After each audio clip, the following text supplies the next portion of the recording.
ዶክተር አጥናፉ ራሳቸው ሰውየው አበደ እንዴ በማለት አይን በሆዳቸው እየሳቁ ምንም ሊጠይቁ ወይም ሊናገሩ ስላልቻሉ ዝም አሉ። ከጥቂት ዝምታ በኋላ ዮናታን እንጭጭ ፈገግታ እያሳዩ በምጸት አነጋገር አየህ የአቤልም ነገር እንዲህ ነው አላቸው። ዶክተር አጥናፉ የዮናታንን ውስጣዊ ስሜት እንዲህ የተለዋወጠበት ምክንያት ያው ገባቸው። ስለ አቤል ጉዳይ ደጋግመው አናግረዋቸው ነበር። ነገር ግን ለጉዳዩ ብዙም ክብደት ወይም አትኩሮት ባለመስጠት ቸል ብለው ስለቆዩ አሁን ጥያቄም ይሁን መልስ ማንሳት አልፈለጉም። ሀሳባቸውን ሁሉ ወደ ተክሉ በመሰብሰብ አይነት ከአስጎብኚው ጋር ሀሳብ በመለዋወጥ ዮናታንን የተነሱበትን ሀሳብ ለማዘናጋት ሞከሩ። ይሁን እንጂ ዮናታን ወደ ውስጥ የሚንጎበጎበው ሀሳብ በቀላሉ የሚበርድ አልነበረም። ጉብኝቱን ጨርሰው በተክሉ ቤት ሲወጡ እንደገና አነሱባቸው። ሁላችንም የዚች ልጅ ጉዳይ ቸል ማለታችን ነው። የአቤልን እንዴት ነው? አሁንም አልተሻለውም አሉ ዶክተር አጥናፉ ሸሽተው የማያመልጡት ነገር መሆኑን ገምተው። ይሻለዋል፣ ጉንፋን እኮ አይደለም ያመመው። ይህኛው አነጋገራቸው ቁጣ ብቻ ሳይሆን ተስፋ መቁረጥም ነበረበት። የዮናታን አነጋገር ዶክተር አጥናፉ አላስቆጣቸውም። የቅርብ ጓደኝነት ስላላቸው አንዳቸው የአንዳቸውን ጸባይ ጠንቅቀው ያውቃሉ። ዮናታን ከውስጥ ስቀው ከላይ ጥርሳቸውን ማሳየት አይችሉም። የተማሩበትን ወይም የበሸቁበትን ነገር ማንም ፊት ይሁን ከማንም ጋር ፊት ለፊት በቁጣ ተናግረው ነው የሚወጡት። ከዚያ ንዴቱ ይበርድላቸው ያው ሰው አክባሪነታቸው፣ ፍቅር የተሞላበት ሰላምታቸው፣ ዮናታንነታቸውን ይመለሳል። ነገር ግን የዚህ ልጅ ጉዳይ ይህን ያህል ለምን እንዳንገበገባቸው ዶክተር አጥናፉ ጥርት ብሎ ሊታያቸው አልቻለም። ችግሩ እኮ አሉ ዶክተር አጥናፉ ዮናታን ቁጣ ማስታገስ በሚችል ለዘብ ያለ አነጋገር፣ ችግሩ የሁሉም አለመተባበር ነው። ከአሁን በፊት በዩኒቨርሲቲ ውስጥ እንዲህ አይነት ጉዳይ ትልቅ አትኩሮት ተሰጥቶት ስላልተሰራ አሁንም ዮናታን አላስጨርሳቸውም። እኔም እኮ የምለው ይህንን ነው። ለምን አትኩሮት አይሰጠውም? በማህበራዊ ኑሮ ውስጥ ካሉት ችግሮች አንዱ አይደል ወይ? አየህ፣ ፍቅር ሲሰምር፣ ሲገኝ፣ ሲያብብ ደስታ ፍስሐ ነው። ከመገኘቱ በፊት ወይም ተገኝቶ ሲጠፋ ኃይለኛ ጥማት፣ ስቃይ፣ ህመም ነው አሉና ነገሩን ከውሉ ጋር እንደማያያዝ ትንሽ ካሰቡ በኋላ አዎ፣ እና ምንም ይሁን ምን ግለሰብን ከዓላማው ወይም ከግብ የሚያዘናጋ ወይም ራሱን የሚያስጠላ ሁኔታ እስከሆነ ድረስ መድኃኒቱን መፈለግ አለበት። አሁን አቤል በዚህ ሁኔታ ተጨናቅፎ ትምህርቱን ቢያቋርጥ ወይም ተደባብሶ ቢቀር ሁለተኛ ወደ ትምህርትና ምርምር ዓለም ፊቱን እንደማይመልስ አታውቅም? እሱ እንኳን በጤናቸው የሚመረቁትን የአብዛኛው ኢትዮጵያውያን ጸባይ ነው። አስመርቀናል፣ ነገር ግን ምንም ተአምር የሰራ አላየንም አሉ ዶክተር አጥናፉ በንቀትና ተስፋ በቆረጠ ስሜት። ይህ የሚሆነው ለምን ይመስልሃል? በእኔ ግምት የመጀመሪያው ደረጃ ትምህርቶቻቸውን በፍቅር እንዲጀምሩ ስለማናደርጋቸው ነው። ሳያስቡት ዶክተር አጥናፉ ቢሮ ስለደረሱ በሩን ለመክፈት ቁልፉን እየጠመዘዙ አሁንም በተሰላቸና ችግሩ ቶሎ ለመቁረጥ በዳዳ ስሜት ብቻ ሁሉን ነገር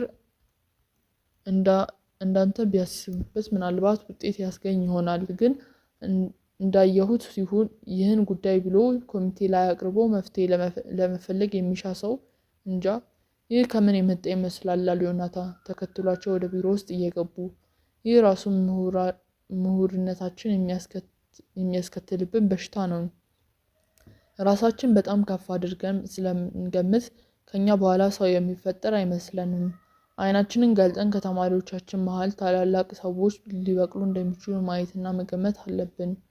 ይህ ስሜት ሲኖር ብቻ ነው ተማሪዎቻችን እንቅፋት እንዳይመታቸው ልንጠነቀቅላቸው የምንችለው።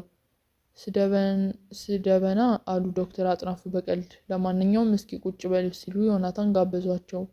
አልቀመጥም አሉ ዮናታን ሰዓታቸውን የተመለከቱ።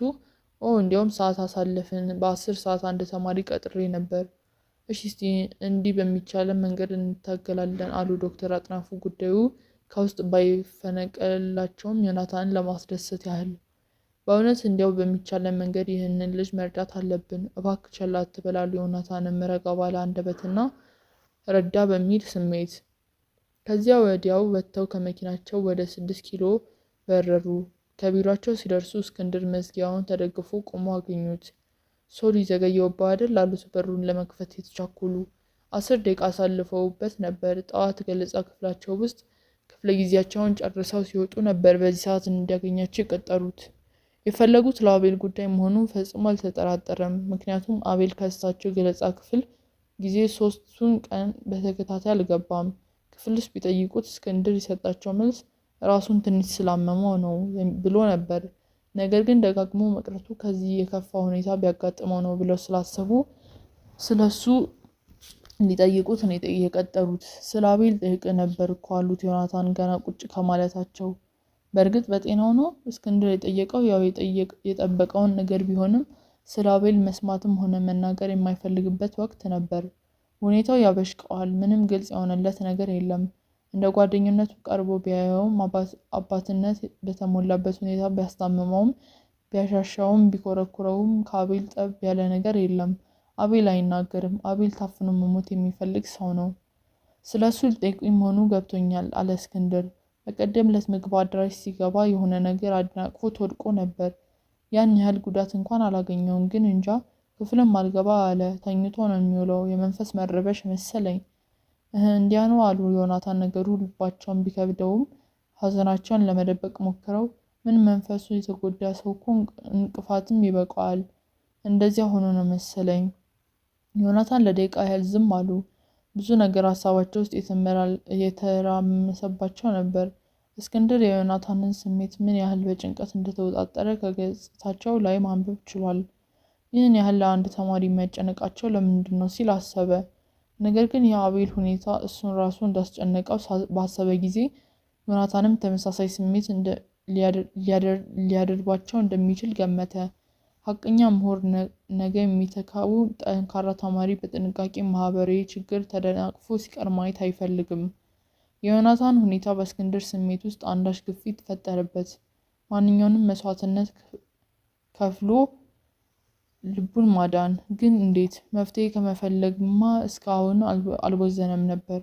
በቅርቡ ከማርታ ጋር መተዋወቁ ምናልባት ለመፍትሄው ጥርጊያ መንገድ ይሆናል ብሎ ገመተ። በሳምንቱ ውስጥ ከማርታ ጋር በሩቅ አንገት ከመስበር አልፈው ሞቅ ያለ ሰላምታ መለዋወጥ ጀምረዋል። እንዲሁም ፈገግታ የሞቀው አይኗ ወንድነቱን የተፈታተነው ራውሊያ ላይ ልቡ ዝብቶባታል። በእርሷስ ድርብ ሚና ላይ የሚጫወተው ብሎ አስቧል። ባገኘው ቁጥር ስለ አቤል ትጠይቀዋለች። አቅልሎ ይመልስላታል። ትዕግስትንም ከእሷ ጋር ስለሚያገኛት ሰላም ይላታል። ሰላም ትለዋለች። ስለ አቤል ግን ጠይቀውም አታውቅም። ለአፍታ ያህልም ቢሆን ከማርታ ጋር ጨዋታ ሲያነሳ እንኳን አብራቸው አትሳተፍም። ፈንጠር ብላ ቁማ ትጠብቃታለች። ይሁን እንጂ እሷም ፍቅሯን አምቃ እንደምትሰቃይ እስክንድር የሰውነቷን መስከሳትና መላ አካሏን በማስተዋል መገመት ችሏል። መጀመሪያ ላይ ዝምታዋ አስፈርቶት ነበር። በኋላ ግን አቤል በማርታ ላይ ያለውን አይነት መጥፎ ስሜት ትዕግስት በእስክንድር ላይ እንደሌላት በሰላምታ አለዋውጣ ገብቶታል። ታዲያ እንዴት ይደርሳል ብሎ ገለጻ አምልጦታል። ሳምንት ቀላል ጊዜ አይደለም ሲል ዮናታን የጸጥታውን አየር አደፈረሱት። እሱ እንኳን እኔ የወሰድኩት ማስታወሻ እያነበበ ከመጽሐፍት ጋር ሲያገናዝብ ይደርስብናል አለና እስክንድር መናገር የፈለገውን ሳይጨርስ አንድ ነገር ራሱን መታው። ይህን መናገር የደፈረው የቀድሞ አቤል በጭንቅላቱ ስለተቀረጸ ነው። በእርግጥ አቤል በተመሳሳይ የቀለም ትምህርት ለመረዳት ፈጣን ነበር። ብሩህ አእምሮ ነበረው። አሁን ግን የብሩህ አእምሮ አይኖች በሆነ ነገር ተሸፍነዋል። የብሩህ አእምሮ ልብ በሆነ ነገር ተደፍኗል። እናም እስክንድር ይህ ሀሳብ ድንገት በታየው ጊዜ ለዮናታን አጉል ቃል እንዳይገባ ፈርቶ ብቻ እንጃ አላቸው በሚያመነታ ስሜት። እንዴት አሉ ዮናታን። ማለቴ በአሁኑ ጊዜ እንኳን ሳምንት ወደ ኋላ የቀረባቸውን የትምህርት አይነቶች ለማሟላት ብዙ መጽሐፍት ያገላብጣል ብዬ ቃል መግባቱ ያስፈራኛል አላቸው። ዮናታን ስለነገሩ ስለገባቸው ደብዛዛ ፈገግታ አሳዩ። ግን ብዙም ሳይቆዩ ፈገግታቸው ጭልም ብሎ ጠፍቶ ፊታቸው ተለዋወጠ። ግንባራቸው ላይ ትልቅ የደም ስር ተምዘግዝጎ ወጣ። ቅጽበታዊ ውሳኔ ከአእምሯቸው ታዞም ራሳቸው ጋር ደርሶ ነበር። ቃላቱን ከመውረዷቸው በፊት ያለ ምክንያት መነጽራቸውን አወለቁ። እንደ ወትሯቸው አይናቸውን ሳያሹ መልሰው አደረጉ። ወደ ኋላው ተለጥጠው ተቀመጡ። እናም ተነፈሱ። ቃላቱም ይህን ዓመት ትምህርቱን ማቋረጥ ይኖርበታል በእኔ ግምት። እስክንድር ግር አለው። ዝም ብሎ እያያቸው እና በምን አይነት መንገድ ልንመክረው እንችላለን አለ በልቡ። ምን አይነት ምክር ነው? ትምህርትን አቋርጥ ብሎ ምክር? እህሳ ምን ነው ዝም አልክ አሉት። ትንሽ ሲያመታ ቆየና ግን ይችን ዓመት እንደምንም ጨርሶ ቢገላገል አይሻልም አላቸው። ትምህርት የሚገላግሉት ዕዳ ነው እንዴ ማለቴ አለ እስክንድር ሀሳባቸው ስለገባው ቶሎ ብሎ በማደናገር አይነት። ሌላ ዓመት መጨመሩ ራሱ የበለጠ ሊረብሸው ይችላል ብዬ ነው። ጓደኞቹ ስራ ይዘው ሲያይ ይህ ጊዜያዊ ሁኔታ ነው፣ ጊዜያዊ ችግር ነው። እኔ የማስበው ግን ከዘላቂ ህይወቱ አንጻር ነው። በእኔ ግምት አቤል ከጤናማ አእምሮ ጋር መመረቅ አለበት። ከዚያ በኋላ ስራ ይዞ ገንዘብ ማግኘት ሳይሆን ለዓለም አንድ ነገር ማበረከት ይሆናል ህልሙ አሉና ዮናታን ከመጽሐፍ መደርደሪያቸው ላይ አንድ ጥራዝ አንስተው ገለጡ። አቤል በድጋሚ ሰርቶ የሰጣቸው የጥናት ጽሑፍ ነበር። ይኸውልህ አሉት። የጽሑፉን መግቢያ አልፈው መሀል ጉዳዩን አሳዩት። ከዚህ እስከዚህ ያለው ጽሑፍ የተቀዳው አንቲዱሪያን ከሚለው የእንግሊዝ መጽሐፍ ውስጥ ነው። ሀሳቡን መልቴ እንዳይመስል አረፍተ ነገሩን ቀርቶ ቃላቱን እንኳን አልቀየረውም። ከመሰላቸትም አልፎ ትምህርቱን የመጥላት ምክንያት ነው። አቤል እንዲህ አይነት ተማሪ አልነበረም። እንዳለች ከመጽሐፍ ቀርቶ ማምጣት ቀርቶ ታላላቅ ምሁራን ከደረሱባቸው ታላላቅ ስራዎች ላይ የሚቀርበውን ሀሳብ ለመፍታት እንኳን ያስቸግር ነበር። አምና በአንዲት ዲያሎግ ሽንጡን ገትሮ ይዞን 15 ቀን ሙሉ እንዳንጫጫን ትዝ አይልህም? እኔ ያኔ እሱ ባነሳ ጥያቄ የራሱን ምሁራዊ ብቁነት ተጠራጥሬ እንደገና መጽሐፍት ሳገላብጥ የከረምኩት ጊዜ ነበር። አሁን ግን የዚያን ጊዜ አቤል አይደለም። ችሎታው አለው፣ ግን አንዳች ችግር ደርሶበታል። ስለዚህ ችግሩ ከተገለጠ በኋላ ነው ትምህርቱን በሚገባ ሊያጠናቅቅ የሚችለው እንጂ አድበስብሰው ቢያሳልፉት ምንም ጥቅም የለውም። እስክንድር የጥናት ጽሑፉን ወረቀት እያየ ፈዞ ቀረ። እንዳለ የመጽሐፍት ግልባጭ ነበር። አቤል ይህንን የጥናት አርዕስት ወስዶ እንደገና እንዲሰራ ዮናታን ከመከሩት ጊዜ መልሶ ወስዶ እንደሚያጥበት 15 ቀን ያህል አስቀመጠው። በመጨረሻም ከተጠቀሱት መጽሐፍ ውስጥ እንዳለ ገልብጦ ሰጣቸው። አያውቁም ብሎ አልነበረም ምን ያደርገው ከእጁ እንዲወጣለት ብቻ እንጂ። እና አሁን ትምህርቱን እርም ብሎ ከመተው በፊት እንዲያቋርጥ በዘዴ ብንመክረው አሉ ዮናታን። ለዚህማ ማን ምክር ያስፈልገዋል አለ እስክንድር። እሱ ራሱ ለመተው በቋፍ ያለ ነው ያለው። የለም እሱ የራሱን ውሳኔ ወስዶ ከከተውማ አሁን ባለበት ሁኔታ ለአንዴም ለሁሌም ነው የሚተወው። ጭራሽ ወደ ትምህርት ፊቱን አይመልስም። ምክሩ የሚያስፈልገው ጤናማ በሆነ አመለካከት ትምህርቱን አቋርጦ አእምሮውን ሲረጋጋ እንዲመለስበት ነው አሉና ዮናታን አንድ ሀሳብ በድንገት ስለመጣላቸው ደግሞ አይመስልህም? ለማቋረጥ ድፍረት የሚኖር አይመስልህም? ማለቴ ትምህርቱን ለመተው ድፍረት ባያጣም ዩኒቨርሲቲውን ለመቅለቅ ድፍረት አይኖረውም አሉ። አልገባኝም አለ እስክንድር ግር ብሎት። በአይኑ ያፈቀራት ልጅ ያለችው እዚሁ ግቢ ነው አላልከኝም? አዎ መቼም በግምቴ ይመስለኛል። ታዲያ እሷ ያለችበትን ግቢ እንዴት ችሎ ይለቃል? እንዲያው ስታስብ ችሎ የሚለቅ ይመስላል ወይ? ራስ ግሪል የምትል አርማ ከደረቱ ላይ ለጠፈ አስተናጋጅ ምን ልታዘዝ ሲል ከፊቱ መጥቶ ቆመ። እስቲ ቀዝቃዛ ቢራ አለ ለማ ሰዓቱን እየተመለከተ። 9 ሰዓት ከ10 ሆኖ ነበር። ቦታው ጠፍቷት ይሆን እንዴ ሲል አሰበ። ምናልባት ዋናው ራስ ሆቴል ሄዳ እንደሚሆን በሚል ግምት። ነገር ግን ቀጠሯቸው በደንብ ያስታውሳል። ራስ ግሪል ቅዳሜ በ9 ሰዓት ሲላት ጥቂትም ግር ሳይላት ነበር ቀጠሮውን የተቀበለችው። እንዴት አባቷ ቀጠሮ ቦታ ቀድማ አትገኝም የሚል ትምክህት ተሰማው። ለጊዜው ተፈላጊ በመሆን 10 ደቂቃ አሳልፎ የመጣውን ቀድማ ትጠብቀኛለች በሚል ግምት ነበር። አሳላፊው ቢራውን ይዞለት መጣ። ለማ የቢራውን ቅዝቃዜ ለመገመት ጠርሙሱን በእጁ ጠበቅ አድርጎ ከጨበጠ በኋላ አስከፈተ። ሁለቴ ጉንጮቹን ግማሽ ወገቡ ላይ ያደረሰው። የዕለቱ ወበቅ ሌላ ጉዳይ ነበር። ኮቱን አወለቀ። ከፊት ለፊቱ የከረባት ታንቀው የተቆመ ጡቱ ወፍራም ሰውዬ ተመልክቶ ሙቀት በመቋቋም ችሎታቸው አደነቀው። ደቂቃዎች ወደፊት ተራመዱ። ወፈር ያለች አጭር ልጅ ግን ብቅም አላለችም። 5 ደቂቃ ሳይሆን ሙሉ ቀን የጠበቃት ያህል ስሜቱ ተቁነጠነጠ። ከአሁን በፊት 2 ጊዜ ሴቶች በቀጠሮ ቀጥረውታል። ብዙ ሴቶች በመጀመሪያ ቀጠሮ ላይ እንዲህ እንደሚያደርጉ ያውቃል። ርካሽ እንዳይመስሉ የሚያደርጉት መፍጨርጨር ነው። ይሁን እንጂ ቤተልሔም ሊቀጣ አልፈለገም። መቅረት ሳይሆን መዘግየቷ ራሱን ምን ሲደረግ። ቢራውን ጭልጥ አድርጎ ተነስቶ ሊሄድ ፈለገ። ነገር ግን እግሩ አላነቃነቀም። ነገር የጠፋው የዚያች የሰርግ ዕለት ነው። አፌን ካጠፋው አይቀር ማስጨረስ አለብኝ የሚል ስሜት አደረበት። የቤተልሔም ግምት ልክ ነበር። የተዘበራረቀ ስሜቱን ተመርኩዞ መከረኛ ሕሊናውን የፌስ ጥርሱን እያሳየ ከተፍ አለ። እንደገና ሁለት ሰዎች ሙግት ጀመሩ። እነው ቢቀርብህ እማ ምኑ መስቀጡ ያለ ቦታ መዋሉ። መምህር የሚያስተምራትን ኮረዳ ቢያወጣ መጽበቅበጥ አይደለም። ማን ነው እንዲህ ያለው? ማን ነው እንዲህ አይነት ሕግ የተነገረው? አላየውም፣ አላነበብኩም። እስካሁን ጅል ሆኜ ቆይቻለሁ። ቁጥብነቴ በሕይወቴ ላይ ምን ጨመረልኝ? ፍራፍሬ ቀርቦ አትብሉ ብሎ የሚያግድ ሕግ ካለ አልበላም። መታገድ ሳይሆን መቆጠብ ያስፈልጋል። መቆጠብ ከአመጋገብ መቆጠብ። ቁጥብነት የሰውነት መለኪያ ያደረገው ማን ነው? አመዛዝነህ እንጂ ቁጥብነት ከሌለ ለማ የሰው ልጅ ሕይወት ከእንስሶች ባልተለየ ነበር። እንደ እንስሶች በተገናኙበት መዳራት፣ ባገኙበት መብላት መጠጣት፣ በደረሱበት ያገኙትን ማንሳት፣ የጠሉትን መጣል ቢሆንማ ታላቅ የስሜት ግጭት ስለሚፈጠር የሰው ልጅ እርስ በርሱ ይተላለቅ ነበር። ቁጥብነት በስሜት ሳይጋጩ ተባብሮ መኖርን በሚፈልግ ህብረተሰብ ውስጥ ያለ ማህበራዊ ሕግ ነው። እኛ የአካባቢውን ሕግ ብጥስ ምን ይመጣብኛል? መተፋት ነዋ። በህብረተሰብ መተፋት፣ መናቅ፣ ከአውሬ ወይም ከእንስሳ መቆጠር፣ መዝቀጥ። ለማ ድንገት ዘወር ሲል ፊቱን ከህንፃው ጋር ከተሰራው ረጅም የቁመት መስታወት ውስጥ ተመለከተ። በውን ከጠላቱ ጋር እንደሚሟገት ሰው ግንባሩ ተኮታትሮ ፊቱ የውስጥ ስሜቱን በግልጽ ያሳይ ነበር። ከህሊና የበለጠ ጠላት ምን አለ? አው ጠላትህ ነኝ። የሰውነት ውጭ ስትሆን ገና የባሰ ጠላትህ ሆናለሁ።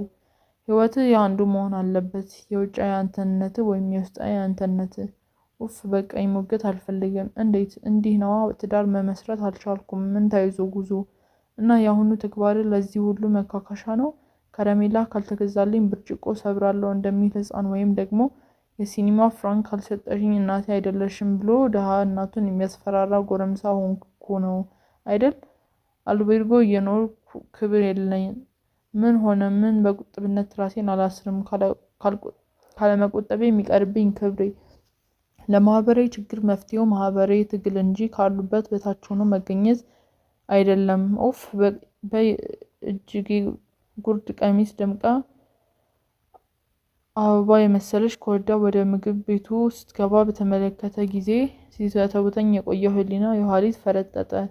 ጎሽ ገላገልሽኝ በማለት አይነት ለማ በረዥሙ ተንፍሶ ተመቻችቶ ተቀመጠ። ነገር ግን የውስጥ ስሜቱን በፈገግታ ሊገልጽ አልፈለገም። ቅሬታውን በሚያንጸባርቅ አስተያየት ተቀበላት። ሶሪ ብዙ አስጠበቅኩ አይደል አለችው ቤተልሔም ቁና ቁና እየተነፈሰች። ኦፍ አገኘዋለሁ የሚል ግምት አልነበረኝም። ተስፋ ቁርጬ ነበር።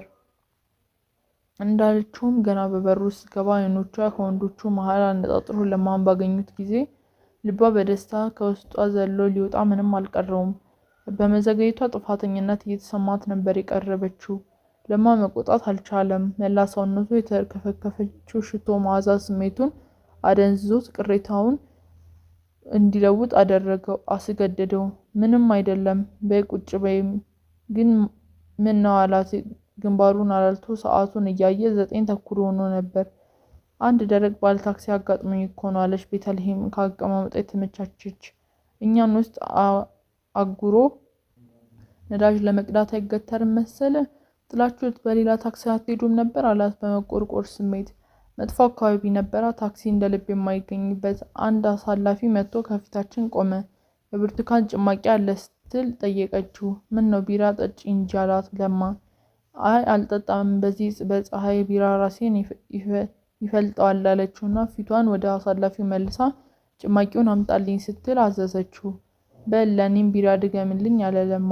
ፀሐዩን ፈርታ ሳይሆን ቢራ እጅግም ነች። ቦርጭ ያወጣል እያሉ ጓደኞቿ ስለሚያስፈራሯት ታስትተዋለች። ሌላው ችግሯ ደግሞ ቢራ ከጠጣች ሽንት ቤቱ ለእሷ ብቻ መለቀቅ አለበት። በጉሮሯ ከመውረዱ ሽንቷ ይመጣባታል። ውስኪ ሲሆን ነው ደስ ብሏት የምትጠጣው። ይህ ምን አይነት ቃጠሎ ነው ስትል ጨዋታ ከፈተች። ስስ ተካፋሽ ሹራብ አውልቃ ትከሻና ደረቷን ገላልጣ ነበር የተቀመጠችው። የቆዳዋ ጥራት በሞግዚት ተንከባክበው የያዟት እንጂ በዩኒቨርሲቲ ትምህርት የማቀቀ አይመስልም። ጉድ ነው እንጂ አለና ለማ ወንበሩን በማጋነን ወይነት ወዲያው መለስ አድርጎ እኔስ ቦታውን ወይም ቀጠሮውን ረስተሽዋል ብዬ ነበር አላት። አሳላፊው ቢራውን እና ጭማቂውን አቅርቦላቸው ተመለሰ። እንዴ ምን ማለት ነው አለችው ልቡ ውስጥ ገብታ ለመጎዝጎዝ አይኗን እያመላለሰች። እንዴት ረሳዋለሁ? እውነትም ቤተልሔም አትረሳም። ከዚህ ቀደም የሶስት ቦይፍሬንዶቿ ቀጠሮ እያወጣች እያወረደች ስታማርጥ ውላ የአንድ ትልቅ መስሪያ ቤት ኃላፊ ወደ ሆነው ዘንድ ወስናው ብትሄድ ግማሽ ሰዓት በመዘግየቷ ወፍራም ገቢ ያስገኝልኛል ብላ የተማመነችበትን የክረምት ስራ ስታገኝ ቀርታለች። ከዚያ ዕለት ወዲያ ቤተልሔም ቀጠሮ አትረሳም። እንዲያውም ጥቅም ያለበት አይነት ከሆነ ዝግጅቷ የምትዘጋጀው ገና በዋዜማው ነው። ልብሷና ሽቷዋን አይነት ስትመራርጥ ታመሻለች። አነጋገሯን ቅልጥፍና ስታስብበት ታድራለች። ባዶ የፍቅር ዜማ እያንጎራጎረ የሚጠብቃትን ወንድ አውቶቡስ ፌርማታ ገትራ ሲኒማ ቤት የምትዝናናውን ያህል መልካም ዝና ወይም ገንዘብ ያለውን ላለማስጠበቅ በጥድፊያ 2 ታክሲ የምታስቆምበት ጊዜ አለ። ያም ሆነ ይህ ያን ለታ አልያዘላትም። ስለዚህ የማይደገም እድል አመለጣት። ሰውየው በሌላ ቀን አገኘው ይሆናል ብላ ብታስብም ከአዲስ አበባ መንገዶች አጣቸው። ቤተልሔም ከቀጠሮ ይበልጥ የማትረሳው ሌላው ነገር የዛሬ ዓመት ፍሬሽማን ሆና የደረሰባት ነው። ፈገግታ የማይለየው አንድ ወጣት የኢኮኖሚክስ ሌክቸር ነበር። ታዲያ ትምህርቱ እየከበዳት ሄደና በሱ ኃይል ለማለፍ ተፈለገች። በመጀመሪያ አይኖቹን ዘፍ ብሎ እንደሚያነጋግራትና ፊት እንደማይነሳ አጠናች። ቀጠለችና ጥያቄ ሲጠይቅ መመለስ እንደማይሰለች አስተዋለች። ከዚያ በኋላ በሙሉ ልብ ተገፍታ ትከታተለው ጀመር። ብቻዋን የምትሆንበት አጋጣሚ እየፈለገች የምታውቀውንና የማታውቀውን አስረዳኝ እያለች የልቡን ትርታ ማዳመጥ ቀጠለች። ከዚያ አንድ ቀን ሳያስበው አንዱን ቴዎሪ ሊያስረዳት ከቃላቱ ጋር ሲታገል እንዴት በዚህ ዕድሜ ማስትሬት አገኘህ አለችና በጣፋጭ ዜማ አቋረጠችው። ምን እንደሚመስላት ግራ ገባው። እሷ ግን ከዚህ ዕለት ወዲያ ነገሩ ሰመረላትና ልቡ ጓዳ ሰተት ብላ ገባች። አጠመድኩት ብላ ፎከረች። ከማለፍ ጉጉቷ አልፋ በእጄ ገባች ብላ ተማመነች። በእርግጥም ሌክቸሩ ከዚያ ቀን ጀምሮ ለቤተልሔም ተማረከላት። ከደንበኞቿም አንዱ ሆነ። ይሁን እንጂ የፍቅሩን አመጣጥ በኮስታራ መንፈስ ነበር የተቀበለው። ገና እንዳጀማመሩ ሰሞን እንዳትከፋ በማሰብ ለዘብ አድርጎ የሚያስጠግብ ፍቅርና ትምህርት በአያያዙ ያስታውቃል እያለ እንደ ቀልድ ሲነግራት ከአንጀቱ አልመሰላትም ነበር። ይልቁንም እስቲ እንተያያለን እያለች ቀልዱን በቀልድ መለሰች። በኋላ ቀስ እያለ ፍቅርና ትምህርት ለየብቻ ናቸው በማለት ጀመረ። አሁነት አልመሰላትም እና ወደ 2ኛ ዓመት ተንጠልጥላ በማስጠንቀቂያ እንድታልፍ ያደረጋት የኢኮኖሚክሱ ዲ መሆኑን አትረሳውም። እንዲያውም ደርሶ ፈረንጅ አጉል ሲሪየስ ልሁን ባይ እያለች መስከረም እስኪጠባ ረግማለች። እንደ ጂኒየስ ሀቀኛ ልሆን ሲል የፕሮፔሽ መስዋዕትነት አደረገኝ እያለች ስታማው ሴሚስተሩን አጋምሳለች። ታዲያ እንዲያውም ያ ሁኔታ ትዝ ሲላት ለማም እንደሱ ይሆንብኝ ይሆን እያለች አልፎ አልፎ ማሰቧ አልቀረም። ለማ ያንተን ቀጠሮ እንዴት ረሳዋለሁ ሲባል በርግጥ ደስታ ተሰምቶታል። ነገር ግን አንድ የሆነ ነገር ከነከነው ያስታውቅ ነበር። የምልሽ የሰርጉ ዕለት ቀጠሮ የተሰጣጠርነው በግርግር መሀል ስለሆነ ሊደናገርሽ ይችላል ብዬ ነው። ከዚያ በኋላ ደግሞ ክፍል አለና ሊናገር የፈለገውን ቶሎ ብሎ በውሸት ሳል ሸፋፍኖ አሳለፈው። ለማ ቤተልሔም ቀጠሮ የተሰጡት የሰርግ ዕለት ነበር። በ7ኛው ቀናቸው መገናኘታቸው ነው። በዚያ መሀል በነበሩት ቀኖች ውስጥ ለማ የሚያስተምረውን የትምህርት አይነት ቤተልሔም በሳምንት 3 ፒሪየድ መከታተል ሲኖርባት የሰኞውን ክፍለ ጊዜ ብቻ ገብታ 2ቱን ክፍለ ጊዜያት አልገባችም ነበር። ለማ ሊናገር ፈልጎ ከአፉ የመለሰው ይህን ጉዳይ ነበር። ነገሩ አላማረውም። ገና ምኑንም ሳይጀምር መቅረት ካመጣችማ ግንኙነታቸው ከጠበቀ ጭራሽ ላትገባ ነው የሚል ስጋት አድሮበታል። ሆኖም በዚያች ዕለት ያንን አይነት ችግር አንስቶ በሁለቱ አይን ውስጥ የሚቀለቀለው እንዲጠፋ ስላፈራ አለባብሶ አለፈው። ቤተልሔም ሁለቱን ክፍለ ጊዜ ያልገባችው ሆን ብላ ነው። ከቀጠሮ ቀን በፊት ደጋግማ መታየቱ ሁኔታውን ሊያበላሸው ይችላል በሚል ስነ ልቦናዊ ግምት ስላደረባት አንዴ እስኪያወጣና ጅማሬ መልክ እስከሚይዝ ድረስ ከለማ ጋር ላለመታየት ፈልጋ ነው። ለማ ክፍል ብሎ ገና ሲጀምር ነገሩ ቢገባትም ቅሉ እሷም በዚያች ደቂቃ እንዲነሳ የማትፈልገው ጉዳይ ስለሆነ እንዳልሰማችውና አሳለፈችው። ምንስ ቢሆን ያንተ ቀጠሮ እንዴት ረሳዋለሁ አለችና በደማቅ ፈገግታ አሳይታው አይኖቹ ላይ ተከለቻቸው። እነዚያ የሰርጉ ዕለት ምላሹን ያላሰሩት አይኖቿ አሁንም አዩት። ለመሆኑ ኃይለኛ አይን እንዳላት ለሷም ይታወቃት ይሆን ሲል ተደነቀ። ለአስተያየቷ ግን ምንም መልስ አልሰጣትም። ደካማ ፈገግታ ብቻ። ስለዘገየሁበት ቅሬታ ተሰምቶ እንደሆነ እክስሃለሁ አለችው። ምን አይነት ካሳ አላት። የልቡ ቁልፍ ፍጹም ላልቶ እየተበረገደ። ካሳ ነዋ የጠየቅኩት። ከአቀማመጧ ለመመቻቸት ዳሌዋን ነቅነቅ ስታደርገው የእሱም ልብ አብሮ ከቦታው ተነቃነቀ። እንደ አውሬ ተሸክሟት ቢወጣ በወደደ ነበር። በድንገት አንድ ሰው ወደ ሆቴሉ ሲገባ በተመለከተ ጊዜ ሁለቱም ተደናገጡ። አንድ የዩኒቨርሲቲው ባልደረባ ነበር። ከለማ ጋር በአይን ይተዋወቃሉ። የት ክፍል እንደሚሰራ ግን አያውቅም። ከሩቅ ሰላም ብሏቸው ፈልጎ እንዳጣ አይነት ወደ ኋላ ተመለሰ። አጓጉል ቦታ እንደሆኑ ለማየት ሰማው ይህን ጊዜ ነበር። ቀጠሮ ራሱ የመዋክብ አይነት ስለነበር ነው እንጂ እንዲህ ብዙ ሰው የሚገባበት ቦታ ለሽምቅ ውጊያ አመቺ እንዳልሆነ ቀድሞ አላጣውም ነበር። ብንሄድ ምን ይመስልሻል አላት የዋለቀውን ኮት መልሶ እየለበሰ። እንሂድ እንዲያለችው ለመቃረን አስባ ባይሆንም መልስ መስጠት ስላለባት ብቻ። አይመስልሽም አላት ቢሮውን ለመጨረስ ከተጎነጨ በኋላ ሂሳብ እንዲመጣለት አዞ። እሷም ጭማቂውን ግማሹን ትታ ሹራቧን አጥልቃ ተነሳች። ሂሳቡን ከፈለና ወጡ። ታክሲ ተሳፍረው ወደ ቴዎድሮስ አደባባይ ሲያመሩ ምንም ቃል አልተለዋወጡም። ወዴት እንደሚወስዳት አልናገራትም። እሷም አልጠየቀችውም። ብቻ ጸጥ ብሎ ወደ መሃል አራዳ ቤቴ ላሳይሽ ብዬ ነው ኳላት ከታክሲ ከወረደች በኋላ። በደስታ ትንቀኛለች በሚል ፍራቻ መኖሪያውን አልቤርጎ መሆኑን ሊገልጽላት አልፈለገም። ታክሲ ውስጥ ሆኖ ሁኔታውን አስልቶታል። ለጊዜው እንደተከራዩ አልቤርጎ አስመስሎ ሊያስታውቃት አሰበ። ነገር ግን ክፍሉ ውስጥ በርካታ የግል ዕቃዎች ስላሉበት የማያዋጣ ሀሳብ መሆኑ ገባው።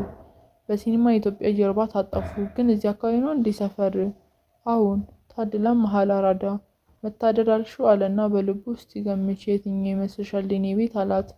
በአንድ በኩል በቀል በሌላ በኩል ደግሞ ስሜቷን ለመገመት አስቦ።